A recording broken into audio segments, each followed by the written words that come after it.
Selamat datang di Tata Ibadah Online bersama Betani Blora. Sebelumnya, perkenalkan, ini Rakyat Thomas. Maksud saya ini Raisa. Iya, ini Raisa. Mari kita mulai. Sebelum melakukan ibadah online, pastikan HP atau laptop Anda menyala. Dan ada jaringan internet tentunya. Setelah itu, pilih pakaian yang rapi dan sopan. Enggak deh.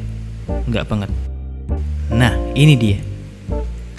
Selanjutnya, jangan lupa bawa Alkitab, bukan majalah atau komik. Inilah waktunya Ini yang kita terpenting. mencari Tuhan Ibadah dengan harus sungguh-sungguh. fokus. Inilah waktunya kita membangun mezbah, memperbaiki mezbah kita yang sudah Dan nggak rusak. boleh sambil makan. Bangun kembali hubungan intim kita dengan Kalau nggak makan, nanti pingsan gimana? Nggak mungkin. Ibadah kan cuma sebentar. Dasar lebay. Next, kalian harus semangat dan aktif bernyanyi. Nggak gitu juga sih. Kayaknya nggak cocok. Coba ganti gaya. Nggak juga sih. Yang terakhir, sikap doa yang benar. Jangan sambil tidur. Hormatilah hadirat Tuhan. Terima kasih telah mengikuti Tata Ibadah Online bersama Betani Blora. Beribadahlah dengan penuh sukacita dan Tuhan memberkati. Shalom Jemaat Tuhan, inilah kegiatan Gereja Betani Blora yang perlu kami sampaikan dalam sepekan. Bagi jemaat yang merindukan untuk mendapatkan dukungan doa, kami hadir secara live streaming untuk Anda dalam Yesus Jawaban, sebuah program acara yang akan tayang setiap hari Selasa pada pukul 12 siang. Kirimkan setiap pokok doa Anda di WhatsApp Gereja 0821 4247 6262. Simak Yesus Jawaban di FB Geraha Betani Blora dan di Gloria FM 106.7 MHz. Doa malam lawatan live streaming akan dilaksanakan setiap hari Jumat pukul 18.00. Bagi jemaat yang membutuhkan doa, dapat mengirimkannya lewat Facebook Geraha Betani Blora atau di WhatsApp Gereja 0821 4247 6262. Doa puasa raya 40 hari dimulai tanggal 19 April hingga 28 Mei 2020. Ibadah minggu streaming dilakukan 2 kali, pagi pukul 7.00 dan pukul 5 sore. Bagi adik-adik sekolah minggu, jangan lupa untuk mengikuti Sekolah Minggu Pahlawan Kuat streaming setiap hari Minggu pukul 10 pagi. Persembahan dan persepuluhan dapat dikirimkan ke rekening kas gereja di rekening BCA nomor 19697777779 atas nama GBI Betani Blora. Demikianlah informasi Warta Betani Blora dalam sepekan.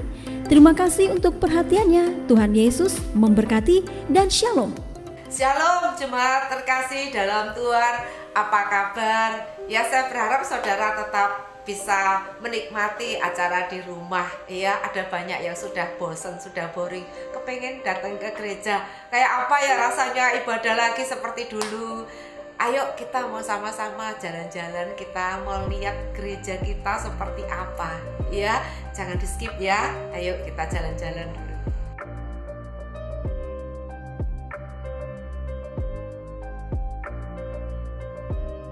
Nah, kita sudah ada di atas gedung gereja. Ya, tuh lihat tuh. Ya, gerejanya kosong, nggak ada orangnya. Iya, ini gereja kita sekarang lagi direnovasi, dibersihkan semuanya supaya nanti kalau kita sudah bisa ibadah bersama, gerejanya sudah bagus lagi, ya. Nah, sekarang saudara tetap ikuti ya ibadah online di rumah dengan setia. Jangan lupa di rumah tetap memuji Tuhan, nyembah Tuhan, baca firman Tuhan sambil kita mesti sama-sama kita dukung dalam doa supaya pandemi ini cepat selesai dan kita sama-sama bisa berjumpa lagi ibadah sama-sama di gereja ini. Jangan lupa nanti kita jumpa, saudara sudah bawa jiwa buat Tuhan Yesus. Amin.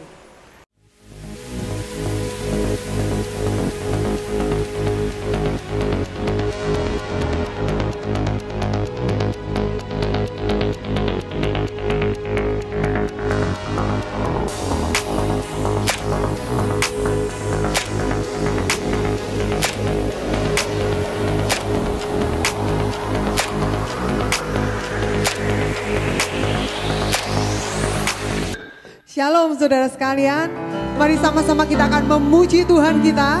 Kita elu-elukan nama Tuhan Yesus kita, amin. Haleluya.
siapkan hati kita akan sama-sama terima firman Tuhan.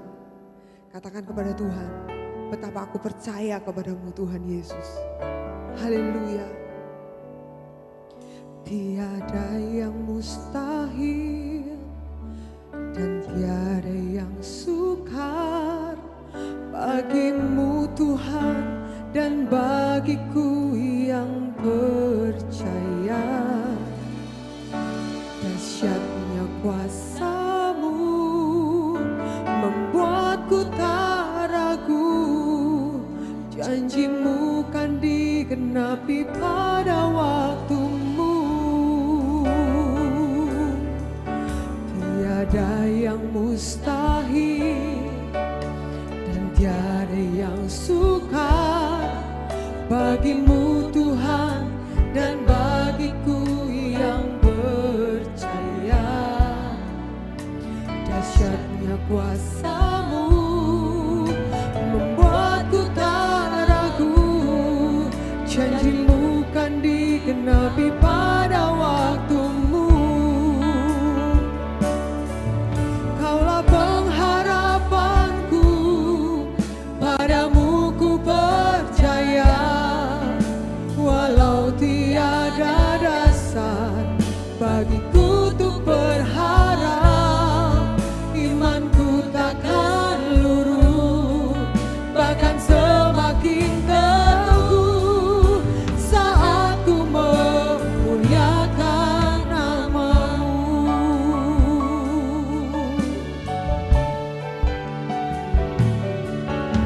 Tiada yang mustahil dan tiada yang sukar bagimu Tuhan dan bagiku yang percaya.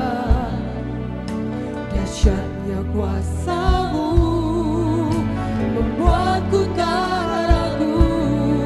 Janji-Mu kan digenapi pada waktu-Mu. Katakan, Kau pengharapanku Tuhan. Kaulah pengharapanku, padamu ku percaya.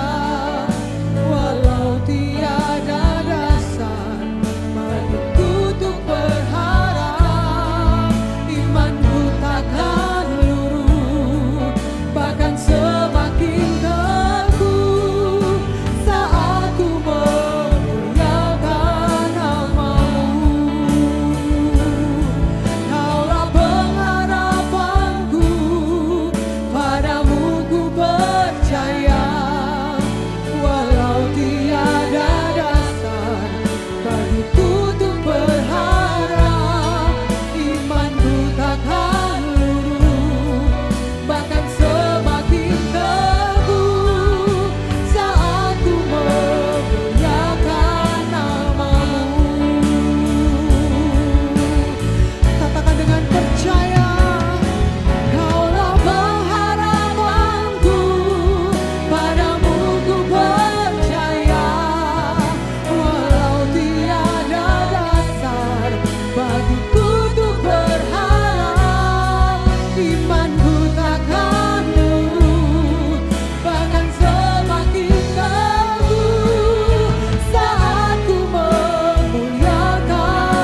pertolongan-Mu tersedia buat kami. Kami menyembah Allah yang adalah Sang Pembuat mujizat. Kami menyembah Allah yang adalah yang menyediakan segala kebutuhan kami. Kami menyembah Yesus yang Maha Penyembuh. Kami tahu hadirat-Mu Tuhan ada buat setiap kami. Kami rindukan hadirat-Mu lebih dari apapun. Oh Rabba Syakandaramu, nama-Mu besar, kuasa-Mu besar, kasih-Mu besar ada buat kami. Terima kasih Tuhan Yesus. Terima kasih Tuhan. Haleluya. Kau Allah yang besar. Haleluya. Kau mulia. Nama-Mu, kuasa-Mu, kasih-Mu kekal. Kau yang layak ditinggikan. Katakan haleluya. Haleluya. Kau Allah yang besar. Haleluya. Kau mulia. Nama-Mu, kuasa-Mu, kasih-Mu kekal. Kau yang layak ditinggikan. Katakan nama-Mu, nama-Mu, kuasa-Mu, kasih-Mu kekal. Kau yang layak ditinggikan. Nama-Mu, nama-Mu, kuasa-Mu, kasih-Mu kekal. Kau yang layak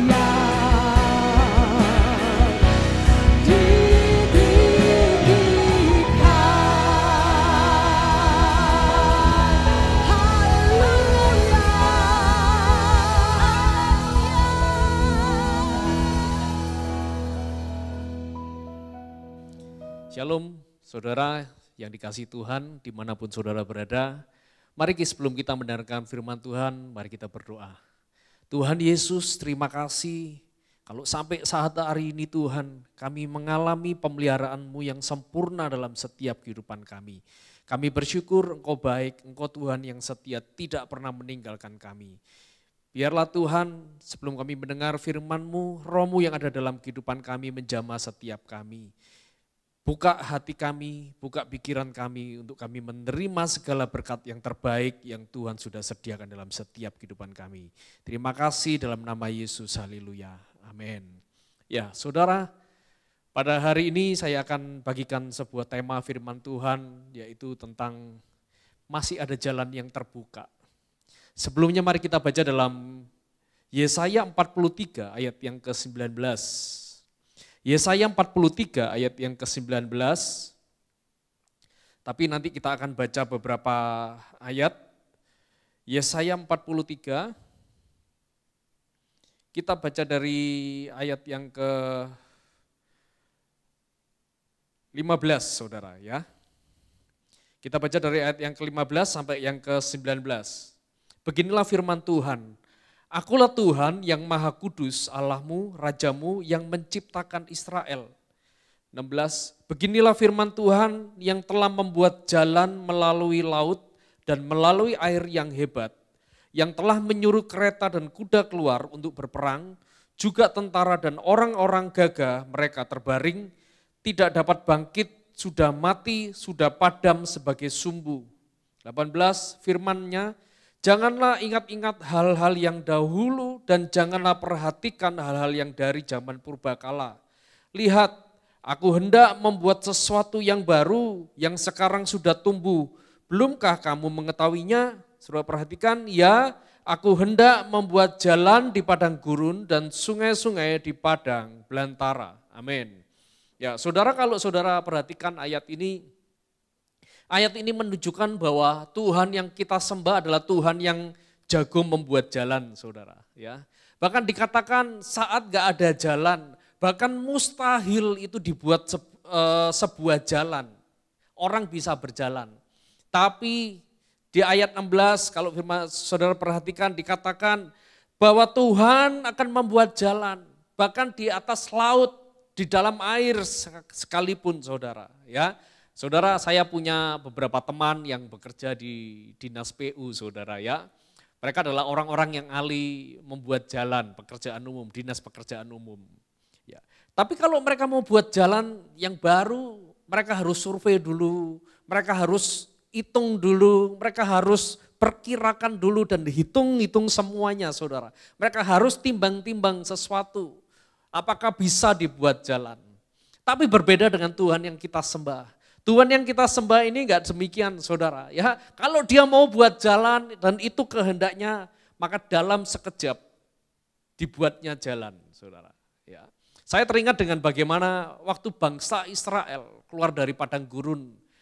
Tuhan tuntun mereka berjalan di padang gurun saudara untuk masuk ke dalam tanah perjanjian. Kalau saudara perhatikan berjalan di padang gurun itu enggak sama seperti berjalan di jalan yang aspal atau jalan tanah saudara ya. Jalan di padang gurun itu begitu sulitnya sebab setiap kali kaki kita menginjak pasir maka pasir itu akan menenggelamkan sepatu kita, kaki kita. Dan begitu sulitnya akan jalan dan akan membuat sepatu rusak saudara. Terlebih roda kereta saudara ya, enggak gampang saudara. Tapi saudara lihat bagaimana Tuhan membuat jalan waktu bangsa Israel ini berjalan di padang gurun saudara. Bahkan sampai dikatakan selama 40 tahun kasut mereka tidak pernah rusak saudara. Bukankah itu bukti bahwa Tuhan sanggup membuat jalan saat enggak ada jalan. Saya teringat pula kalau saudara baca dalam perjanjian baru, bagaimana waktu murid-murid Tuhan Yesus ini mereka ada di tengah danau saudara. Di tengah malam, di tengah laut Galilea, mereka ini mengalami badai yang begitu luar biasa. Sementara Yesus ada di daratan. Yesus tahu bahwa mereka di tengah malam, mereka mengalami badai yang begitu luar biasa. Apa yang terjadi? Murid-murid berteriak meminta tolong. Mereka berdoa, mereka berseru kepada Yesus saudara. Sementara Yesus gak ada di perahu mereka saat itu saudara. Apa yang Yesus lakukan? Ya Yesus menolong mereka. Tapi bagaimana Yesus menolong mereka? Yesus gak mempertimbangkan, dia gak cari jembatan dulu. Dia gak cari perahu, dia gak cari jalan saudara. No, apa yang dia lakukan? Dia berjalan di atas air dan dia buat jalan dalam sekejap. Bukankah ini sebuah bukti bahwa Tuhan yang kita sembah adalah jagonya membuat jalan saat gak ada jalan. Amin saudara. Mari hari ini jalan apa yang kita lalui saudara. Apakah itu sebuah jalan buntu hari-hari ini? Mungkin jalan buntu dalam sakit penyakit kita. Dokter katakan sudah gak ada lagi obat, sudah gak ada lagi harapan. Dokter angkat tangan saudara. Dokter vonis bahwa jalannya sudah selesai. Jalannya sudah buntu. Dan ini waktunya. Kalau vonis dokter angkat tangan, kita semua angkat tangan. Ini waktunya bahwa Tuhan akan membuat jalan. Mungkin dalam masalah ekonomi dalam setiap kehidupan kita, hutang saudara ya. Kita terkena hutang. Kita nggak bisa bayar hari-hari ini. Karena pekerjaan sepi, karena tabungan habis, modal kita habis. Nggak ada pemasukan saudara. Kalau baca sebuah berita, banyak sekali para pengusaha menjerit saudara. Hari-hari ini banyak aset dijual tapi enggak laku. Banyak karyawan di PHK saudara, mereka kehilangan pekerjaan. Sementara mereka masih harus bayar cicilan, bayar kredit, bayar hutang, bayar tagihan saudara. Sepertinya sebuah jalan buntu mereka enggak bisa bayar saudara. Sepertinya sebuah jalan buntu yang mereka sudah enggak bisa bergerak lagi saudara. Percayalah, di dalam Tuhan inilah waktunya kita akan melihat bagaimana Tuhan akan membuat jalan, saudara. Nah, mungkin hari ini kita katakan, semua sudah buntu Pak, sudah enggak ada jalan. Tapi tunggu, bukankah ayat yang barusan kita baca, dikatakan, aku akan membuat jalan di padang gurun dan akan membuat sungai di padang belantara. Saudara, ayat ini diberikan Tuhan, janji Tuhan kepada bangsa Israel. Bukan pada waktu mereka ini mengalami masa yang enak. Enggak saudara. Ini adalah masa waktu mereka ini ada dalam pembuangan di Babel. Ini adalah sebuah masa yang paling suram yang terjadi dalam kehidupan mereka, saudara. Ya. Kenapa? Karena mereka ditawan, ya, rumah mereka dihancurkan, pekerjaan mereka dihancurkan, toko-toko mereka dihancurkan, bait Allah dihancurkan, tembok kota mereka dihancurkan, saudara. Mereka dibawa, ditawan sebagai budak. Ya. Kalau kita tahu bahwa seorang budak itu adalah tanda bahwa mereka sudah nggak punya lagi kehidupan, nggak punya lagi masa depan. Mereka nggak tahu sampai kapan mereka akan menghidupi sebagai seorang budak, saudara. Mereka harus menunggu seumur hidup sampai pada masa tuanya, menunggu kemurahan dari tuannya untuk membebaskan dia dari perbudakan, saudara. Mungkin beberapa mereka teringat bagaimana dahulu waktu keturunan Yakub, mereka ditawan di Mesir, diperbudak. Dan itu beratus-ratus tahun sampai beberapa generasi mereka sebagai budak, saudara. Mereka membayangkan kengerian demi kengerian. Tapi hari itu Tuhan katakan, jangan khawatir, jangan menyerah, aku akan buat jalan. Sekalipun jalannya buntu, sekalipun bahkan gak ada dasar untuk dibuat jalan, aku akan membuat jalan. Bukankah Tuhan itu setia? Hadir menolong setiap kita juga hari ini. Amin, saudara. Saya teringatkan firman Tuhan, bagaimana sebuah kisah di dalam firman Tuhan. Ada seorang janda dari seorang hamba Tuhan yang ditinggalkan mati oleh suaminya, saudara. Ya, dia menghadapi masa sulit, punya hutang yang begitu banyak, saudara. Sampai dia gak bisa bayar dengan apapun, karena seisi rumahnya sudah habis. Hanya tinggal anak-anaknya saja yang hari itu anak-anak laku, saudara, sebagai budak, saudara. Mari kita baca dulu, saudara, dalam 2 Raja-Raja 4 ayat yang pertama sampai yang kelima, saudara.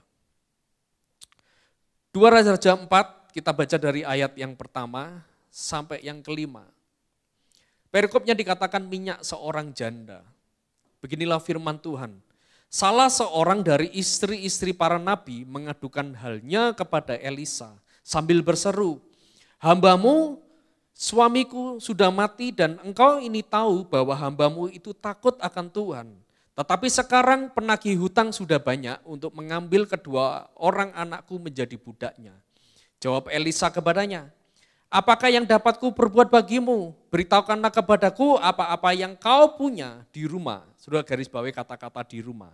Berkatalah perempuan itu, hambamu ini tidak punya sesuatu apapun di rumah, kecuali sebuah buli-buli berisi minyak. Lalu berkatalah Elisa, pergilah, mintalah bejana-bejana dari luar daripada segala tetanggamu, bejana-bejana kosong tetapi jangan terlalu sedikit. Ayat 4, kemudian masuklah, tutuplah pintu sesudah engkau dan anak-anakmu masuk, lalu tuanglah minyak itu ke dalam segala bejana. Mana yang penuh, angkatlah. Ayat 5, pergilah perempuan itu daripadanya, ditutupnyalah pintu sesudah ia dan anak-anaknya masuk. Dan anak-anaknya mendekatkan bejana-bejana kepadanya, sedang ia terus menuang. Singkat cerita ini minyak enggak berhenti, saudara, sampai bejana ini habis. Dan minyak ini dijual dan minyak ini dipakai untuk membayar hutang. Bahkan ada dikatakan ada lebihnya dipakai untuk kehidupan mereka, saudara. Amin. Nah, saudara, dari ayat yang kita baca ini membuktikan bahwa wanita ini juga mengalami masa yang begitu sulit. Mengalami jalan buntu. Kenapa? Karena dikatakan dia nggak punya apapun yang ada di dalam rumah, sudah habis. Ya, dulu mungkin punya perabotnya dijual untuk bayar hutang. Mungkin dia dulu punya kendaraan, kuda atau kereta. Ya, mungkin kalau hari ini sekarang mungkin ini motor, saudara, ya, mobil motor. Motornya pun juga udah habis dijual untuk bayar utang. Bahkan sampai terakhir dia mungkin punya perhiasan yang dia simpan, hadiah dari suaminya, hadiah waktu di masa pernikahan, saudara, yang dia simpan, saudara. Ini pun hal yang terakhir yang biasanya wanita simpan, saudara, ya. Perhiasannya dijual, saudara, dengan sangat terpaksa, saudara. Dan semuanya habis lagi dijual sampai sisa anak-anak hari itu. Anak-anak adalah harta yang paling disimpan, harta yang paling terbesar dalam sebuah keluarga. Apalagi bagi seorang ibu yang sudah ditinggalkan suaminya, saudara. Dan hari itu anak-anaknya pun juga akan mau diambil, direbut. mau disita saudara ya. Masa depannya akan disita oleh bank untuk bayar hutang. Dan satu hari datanglah Nabi Elisa ini datang saudara. Dan apa yang ditanya oleh Nabi Elisa adalah gambaran hadirat Tuhan, suara Tuhan hari itu. Mewakili suara Tuhan hari itu. Dan Tuhan bertanya melalui Nabi Elisa, tanya, apa yang ada dalam rumahmu? Saudara perhatikan kata-kata rumah, sebab ini yang nanti poin ini yang saya sampaikan. Wanita ini katakan, gak ada, habis semuanya. Waktu saya baca ini sebenarnya ada sesuatu yang agak aneh. Apa Tuhan itu gak tahu kalau semuanya sudah habis? Saya katakan, Tuhan tahu bahwa semuanya sudah habis. Tuhan tahu bahwa wanita ini menghadapi jalan buntu. Tuhan tahu bahwa wanita ini sudah mengalami kepepet, sudah nggak bisa lagi berjalan karena jalannya sudah habis, saudara. Tapi kenapa Tuhan tanya? Bukan karena Tuhan tidak tahu, tapi supaya setiap kita melihat bagaimana Tuhan bisa buat jalan. Sekalipun tidak ada jalan, sekalipun tidak ada dasar untuk dia buat jalan, saudara. Dan akhirnya wanita ini mengalami terobosan.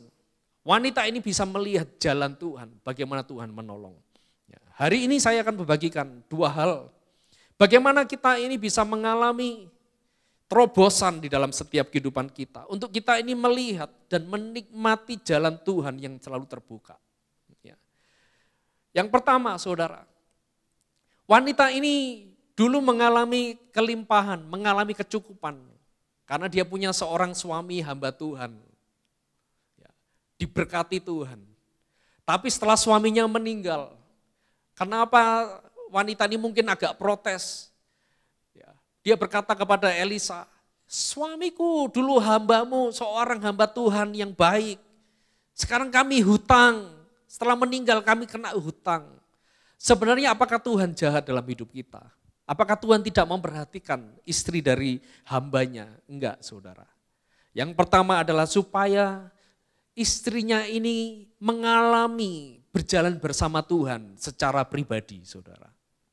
Berapa banyak kita ini juga sama. Kita mengandalkan masa lalu. Kita mengandalkan orang tua kita. Kita dulu mengandalkan pekerjaan kita. Kita dulu mengandalkan kekuatan kita, saudara. Dan Tuhan mau supaya hari ini kita mengandalkan Tuhan sepenuhnya dalam kehidupan kita. Ada sebuah ayat dalam Yesaya 55 ayat 8 sampai yang ke-9. Firman Tuhan katakan demikian. Yesaya 55 ayat yang ke-8 sampai yang ke-9 dikatakan, sebab rancanganku bukanlah rancanganmu dan jalanmu bukanlah jalanku, demikianlah firman Tuhan. Seperti tingginya langit dari bumi, demikian tingginya jalanku dari jalanmu dan rancanganku dari rancanganmu. Tuhan mau berbicara kepada wanita ini. Rancanganmu itu enggak seperti rancanganku. Bahwa apa yang kau sebut jalanmu buntu itu bukan jalanku. Sebab apa yang kau pikirkan, kata Tuhan, itu enggak ada apa-apanya dengan pikiran Tuhan. Bahwa pikiran Tuhan itu jauh melampaui. Jalan Tuhan itu jauh melampaui pikiran kita, jalan kita, rancangan kita. Gitu. Sebab selama ini wanita ini terbatas hanya mengandalkan kekuatan manusia, mengandalkan orang lain, mengandalkan pengalamannya saudara. Dan hari itu di masa yang kepepet, waktu wanita ini dalam kepepet dia berseru kepada Tuhan. Ya, lihat Tuhan buat jalan. Ya. Tuhan mau bahwa setiap kita mengalami pengalaman pribadi dengan Tuhan hari-hari ini. Kita mungkin gak bisa lagi ke gereja dengan enak.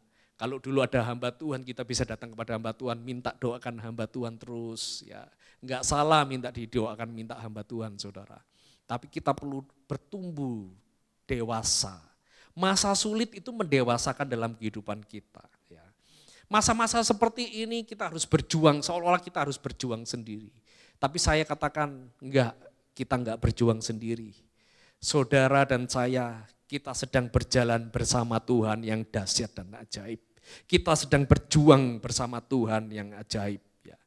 Mungkin di depan kita melihat masa depan kita ini sudah selesai. Kita di PHK, Modal kita, modal pekerjaan kita habis. Berapa banyak hari-hari ini karyawan menjerit, ya, di PHK, gajinya dipotong separuh. Kami para bisnismen juga modal kami habis karena bisnis lesu, saudara. Ya.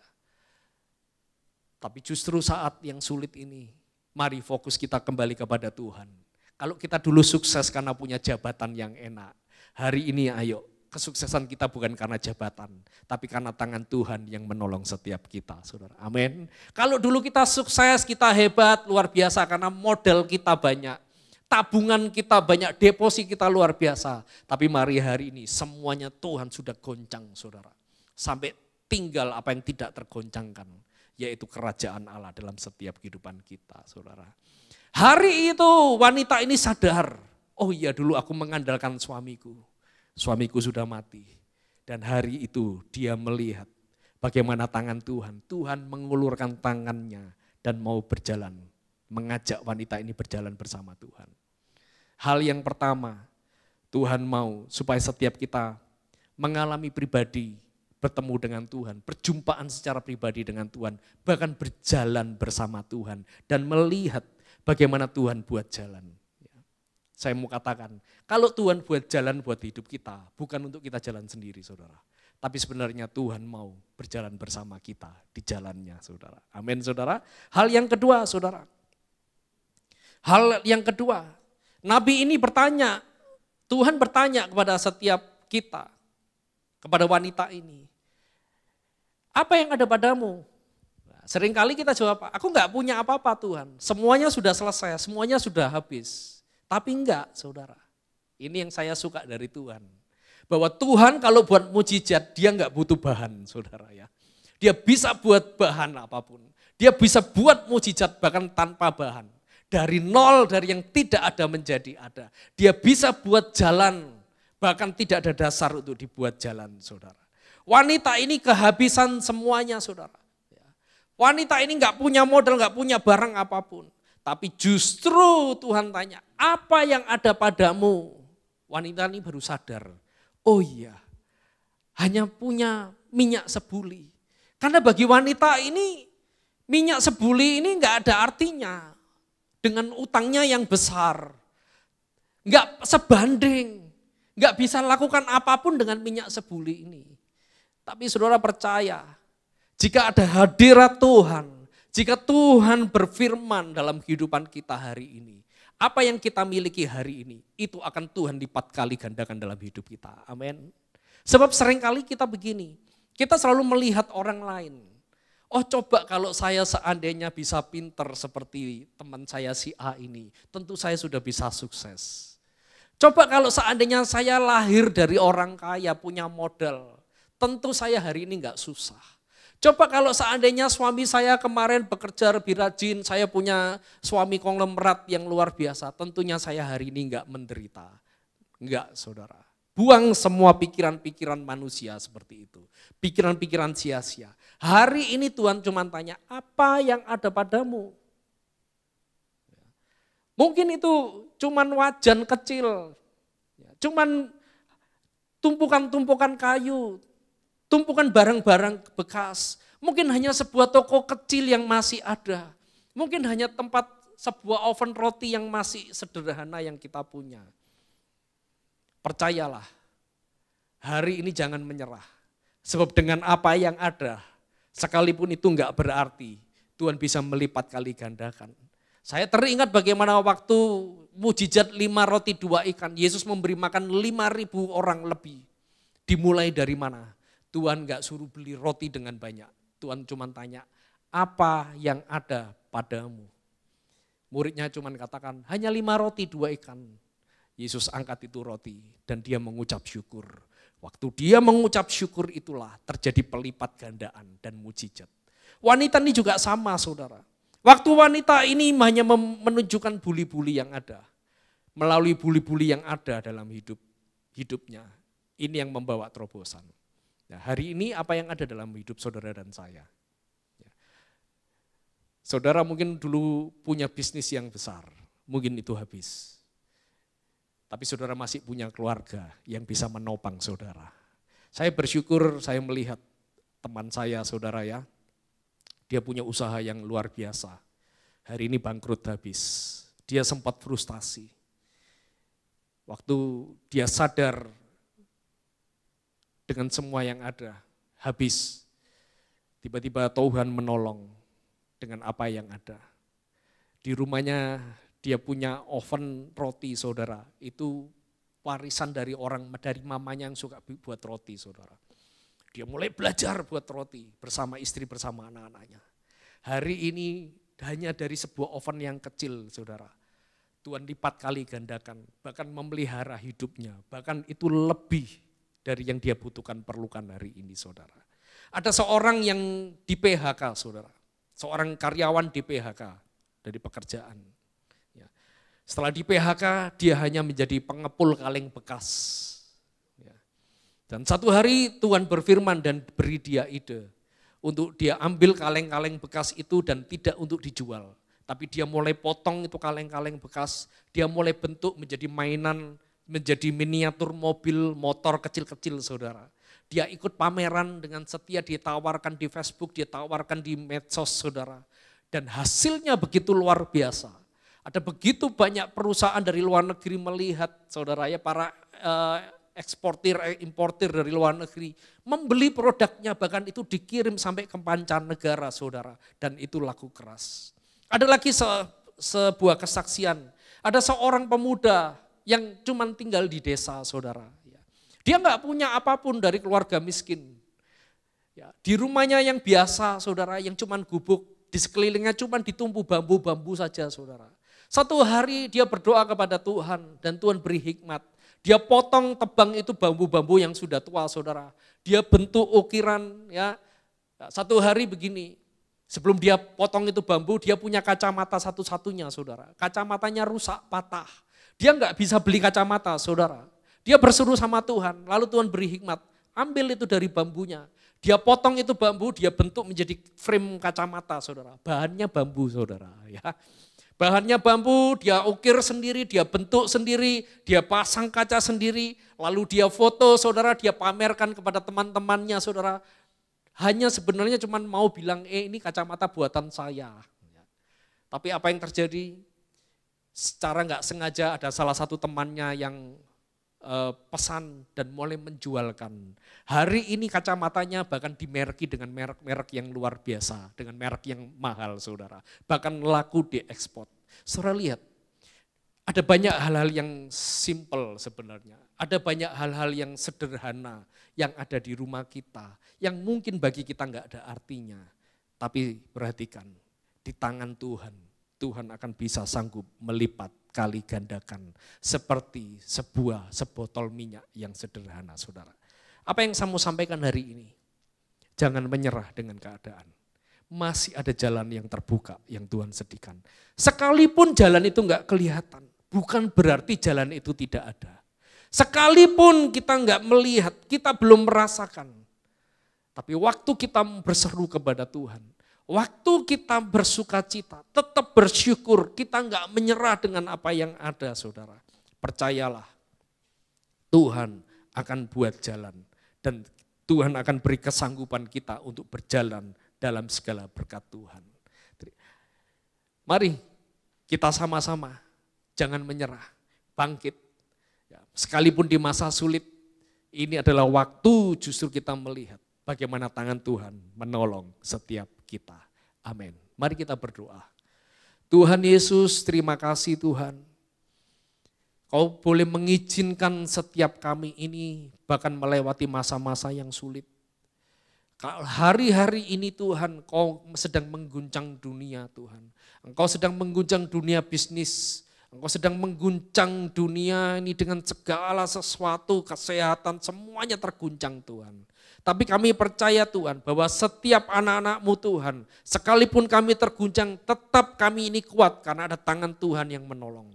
Sekalipun kami mengalami masa-masa yang sulit, jalan yang buntu Tuhan. Tapi Engkau sedang membuat jalan yang baru dalam setiap kehidupan kami.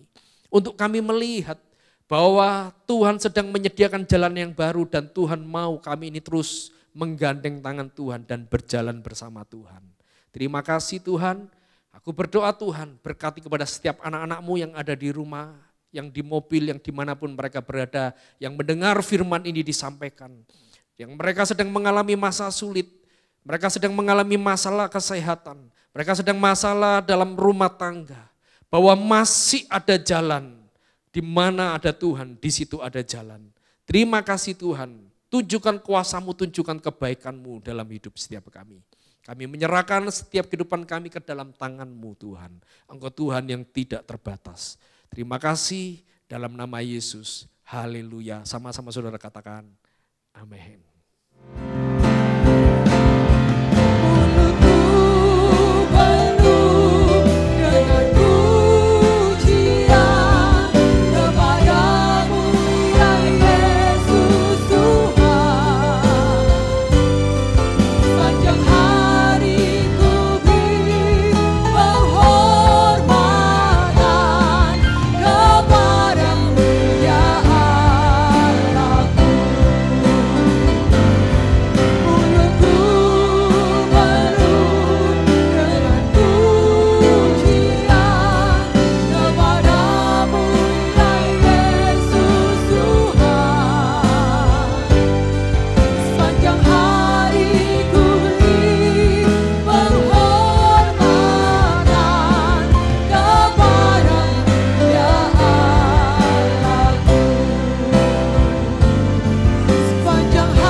Bersyukur Tuhan, karena kami punya Tuhan yang begitu mengasihi kami, memperhatikan kami, dan selalu melihat keadaan kami.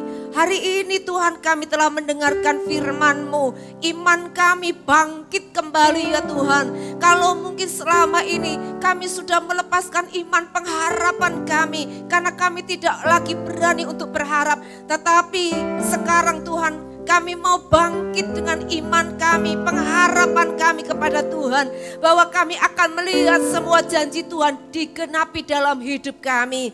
Kami Tuhan yang saat ini sedang mengharapkan hadirnya seorang bayi di rumah kami. Hadirnya seorang jodoh bagi kami. Tuhan, Engkau telah menyediakan bagi setiap anak-anak-Mu yang membutuhkannya. Engkau Tuhan juga menyediakan buat setiap anak-anak-Mu yang saat ini sedang bergumul untuk sebuah pekerjaan yang baru, untuk pemulihan akan ekonominya. Kami percaya Tuhan sedang menyediakan, menyiapkan jalan-jalan yang baru bagi kami. Dan kami bersyukur Tuhan Yesus, karena Engkau Tuhan yang berjanji itu setia adanya. Yang sakit kami percaya Tuhan, kuasa-Mu telah menyembuhkan setiap kami. Keluarga demi keluarga boleh mengalami pemulihan yang indah, sehingga kami Tuhan, semua keluarga kami boleh bersama-sama beribadah kepada Tuhan dan boleh melayani Tuhan. Terima kasih, kami bersyukur kepadamu. Kami punya sukacita yang baru Tuhan, ketika iman kami telah dibangkitkan kembali. Kami menerima segala yang baik daripada Tuhan saja. Terima kasih. Mari Bapak Ibu Saudara, kita mengangkat tangan kita kepada Tuhan. Tuhan, terima kasih, kami siap menyambut berkat anugerah-Mu. Kami melihat tangan Tuhan yang kuat, yang terus memegang kami dan tidak pernah meninggalkan kami. Terima kasih Roh Kudus yang sudah Kau curahkan buat setiap kami. Kasih Tuhan yang sempurna dalam hidup kami. Terima kasih tuntun langkah kami. Engkau yang telah memperjuangkan bagi kami dan memberikan kami kemenangan demi kemenangan.